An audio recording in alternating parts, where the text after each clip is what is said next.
FIFA বিশ্বকাপ 2026কে বিজয়ী হতে চাচ্ছে এটা নিয়ে অনেকের কৌতূহল। তাই আজকে ফিফা বিশ্বকাপ 2026 এর একটি ফেয়ার প্রেডিকশন দেওয়ার চেষ্টা করছি। গ্রুপ এ থেকে মেক্সিকোকে আমি প্রথম স্থানে দিচ্ছি কারণ তারা হোস্ট হিসেবে একটা সুবিধা পাবে। আবার তাদের স্কোয়াডও শক্তিশালী। দ্বিতীয় অবস্থানে রাখছি দক্ষিণ কোরিয়াকে। তৃতীয় অবস্থানে রাখছি চেক রিপাবলিককে। শেষে রাখছি দক্ষিণ আফ্রিকাকে। তাই এখানে থেকে মেক্সিকো আর দক্ষিণ কোরিয়া সরাসরি নকআউট স্টেজে সুযোগ পাবে। চেক রিপাবলিক এর এখনও সুযোগ থাকবে, কিন্তু দক্ষিণ আফ্রিকা গ্রুপ থেকেই বাদ পড়বে। গ্রুপ বি থেকে সুইজারল্যান্ডকে আমি প্রথম স্থানে দিচ্ছি কারণ স্কোয়াড অন্যদের চেয়ে শক্তিশালী। দ্বিতীয় অবস্থানে রাখছি বসনিয়াকে কারণ তারা ভালো ফর্মে আছে। তৃতীয় অবস্থানে রাখছি কানাডাকে, হোস্ট হলেও তারা তিনে থাকতে পারে। শেষে রাখছি কাতারকে। তাই এখানে থেকে সুইজারল্যান্ড ও বসনিয়া নকআউট স্টেজে সরাসরি যাচ্ছে। কানাডার এখনও সুযোগ থাকবে, কিন্তু কাতার গ্রুপ থেকেই বাদ পড়বে। গ্রুপ সি থেকে আমি 5 বারের বিশ্ব চ্যাম্পিয়ন ব্রাজিলকে প্রথম স্থানে রাখছি। দ্বিতীয় অবস্থানে রাখছি মরক্কোকে। তৃতীয় অবস্থানে রাখছি স্কটল্যান্ডকে। শেষে রাখছি হাইতিকে। তাই এখানে থেকে ব্রাজিল ও মরক্কো নকআউট স্টেজে সরাসরি যাচ্ছে। স্কটল্যান্ডের এখনও কোয়ালিফাই এর সুযোগ থাকবে, কিন্তু হাইতি গ্রুপ থেকেই বাদ পড়বে। গ্রুপ ডি থেকে আমি টার্কিকে প্রথম স্থানে রাখছি। দ্বিতীয় অবস্থানে রাখছি ইউএসএকে। হোস্ট হিসেবে তারা সুবিধা পাবে। তৃতীয় অবস্থানে রাখছি প্যারাগুয়েকে। শেষে রাখছি অস্ট্রেলিয়াকে। এই গ্রুপটা প্রেডিকশন দেওয়া কঠিন, তবে ধরে নেই এখান থেকে টার্কি ও ইউএসএ নকআউট স্টেজে সরাসরি যাচ্ছে। প্যারাগুয়েরও কোয়ালিফাই এর সুযোগ থাকবে, কিন্তু অস্ট্রেলিয়া গ্রুপ থেকেই বাদ পড়বে। গ্রুপ ই থেকে 4 বারের বিশ্ব চ্যাম্পিয়ন জার্মানিকে সবার উপরে রাখছি। ইকুয়েডরকে 2 এ রাখছি। আইভরি কোস্টকে 3 এ রাখছি। শেষে রাখছি কুরাচাওকে।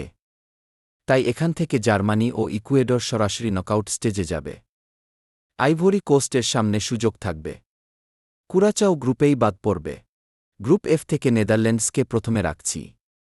জাপানকে দ্বিতীয় স্থানে দিচ্ছি। সুইডেনকে তৃতীয় এ রাখছি। শেষে রাখছি তিউনিসিয়াকে।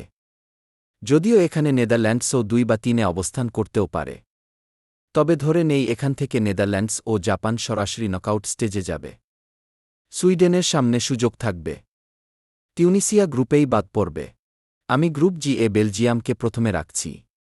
বর্তমান ফর্ম দেখে আমি মিশরকে দ্বিতীয় স্থানে রাখছি। ইরানকে রাখছি তৃতীয় স্থানে। চতুর্থ এ রাখছি নিউজিল্যান্ডকে। তাই বেলজিয়াম এবং মিশর সরাসরি নকআউট স্টেজে সুযোগ পাচ্ছে। ইরানেরও সুযোগ থাকবে। নিউজিল্যান্ড গ্রুপ থেকেই বাদ পড়বে। আমি গ্রুপ এইচ থেকে মোস্ট ফেভারিট টিম স্পেনকে প্রথমে রাখছি। দ্বিতীয় স্থানে রাখছি উরুগুয়েকে।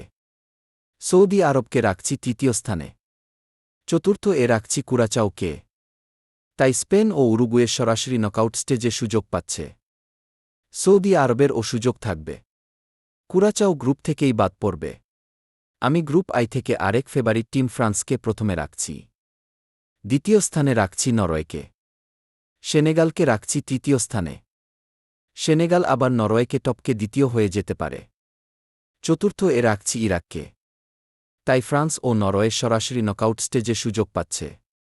সেনেগালেরও সুযোগ থাকবে। ইরাক গ্রুপ থেকেই বাদ পড়বে। আমি গ্রুপ জে থেকে আর্জেন্টিনা প্রথমে রাখছি। দ্বিতীয় স্থানে রাখছি আলজেরিয়াকে। অস্ট্রিয়াকে রাখছি তৃতীয় স্থানে। অস্ট্রিয়া আবার আলজেরিয়াকে টপকে দ্বিতীয় হয়ে যেতে পারে। চতুর্থ এ রাখছি জর্ডানকে। তাই আর্জেন্টিনা ও আলজেরিয়া সরাসরি নকআউট স্টেজে সুযোগ পাচ্ছে। অস্ট্রিয়ার সুযোগ থাকবে।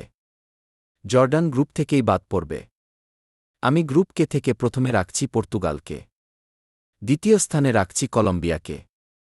উজবেকিস্তানকে রাখছি তৃতীয় স্থানে। চতুর্থ এ রাখছি DR কঙ্গোকে।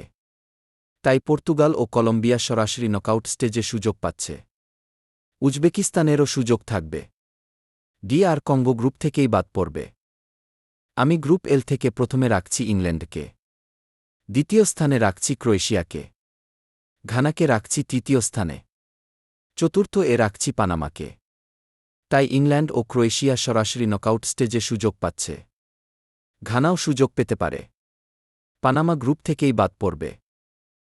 রাউন্ড অফ 32 এর জন্য আমি চেক Republic, Canada, Paraguay, Sweden, Iran, Senegal, Austria, Ivory কোস্টকে বেছে নিচ্ছি। রাউন্ড অফ 32 জার্মানি আর সুইডেনের মধ্যে আমি জার্মানিকে বেছে নিচ্ছি। ফ্রান্স আর ইরানের মধ্যে আমি ফ্রান্সকে বেছে নিচ্ছি।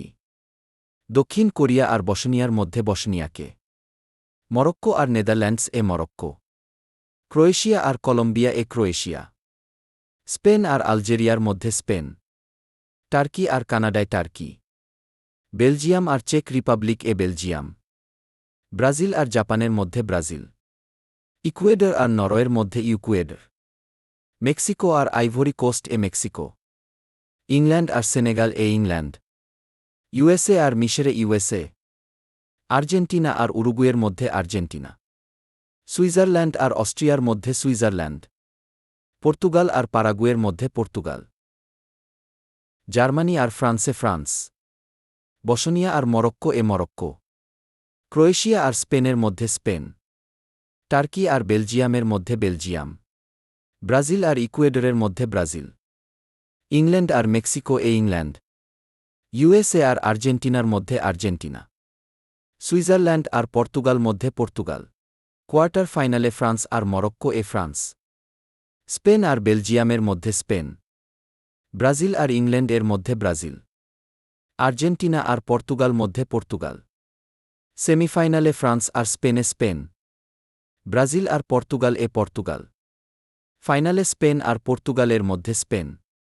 প্রেডিকশন ভুল হতেও পারে, কিন্তু তাও আমি আমার দিক থেকে প্রেডিকশন দিলাম।